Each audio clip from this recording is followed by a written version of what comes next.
భద్రాచలం వద్ద గోదావరి ఉగ్రరూపం దాల్చింది. ప్రస్తుతం 51.40 అడుగులకైతే చేరింది. ఇక గోదావరి ఉధృతికి వాగులు వంకలు పొంగిపొర్లుతున్నాయి. భద్రాచలం నుంచి చర్ల వెంకటాపురం వెళ్లే తూర్పాక రహదారిపైన నీళ్లు చేరాయి. దీంతో రాకపోకలకు అంతరాయం ఏర్పడింది. ఇక ముందస్తు చర్యల్లో భాగంగా దుమ్ముగూడెం చర్ల మండలంలో మొత్తం 42 మంది గర్భిణీలను భద్రాచలం ప్రభుత్వ ఆసుపత్రికి తరలించి ప్రత్యేక ఏర్పాట్లు చేశారు.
రెడీగా ఇదే అంశానికి సంబంధించి పూర్తి డీటెయిల్స్ మా ప్రతినిధి శ్రీధర్ అందిస్తారు.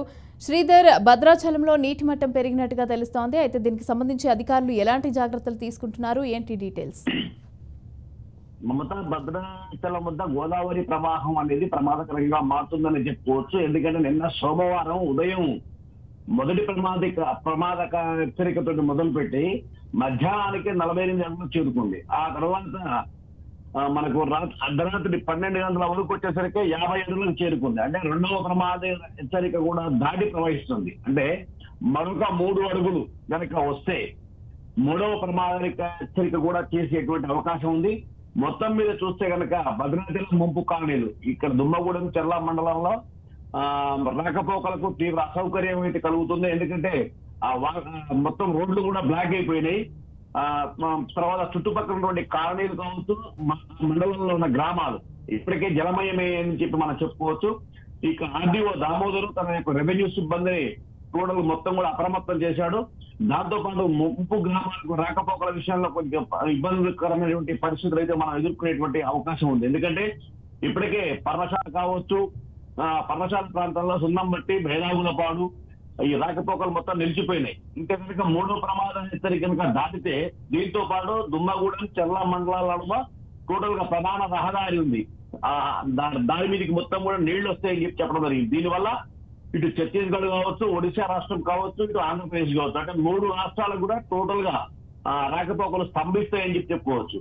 అయితే దీన్ని దృష్టిలో పెట్టుకుని అధికారులు అన్ని రకాల ఏర్పాట్లు కూడా చేశారు. ఎందుకంటే ఈ యొక్క గోదావరి ఉధృతి అనేది గత 3 రోజుల నుండి ఇదే పరిస్థితి ఉంది.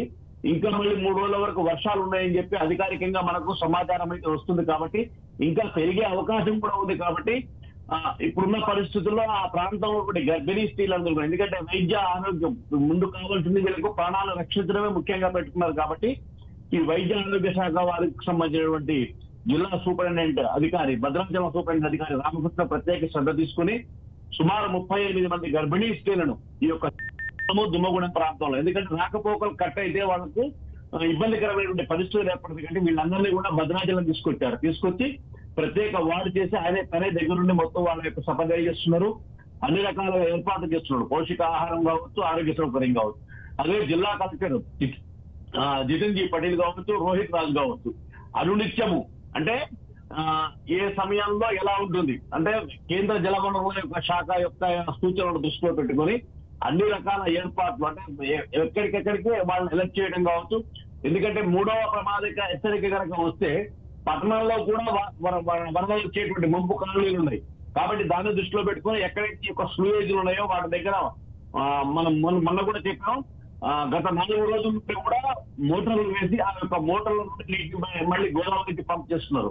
అంటే ఎట్టి పరిస్థితుల్లో పక్కా ప్రణాళిక ప్రకారం ప్రజలకు ఎటువంటి హాని కలగకుండా, ప్రజలు ప్రాణాపాయం కలగకుండా అన్ని రకాల సౌకర్యాలు తీసుకున్నారని చెప్పుకోవచ్చు. Mamata. Right, thank you Sridhar.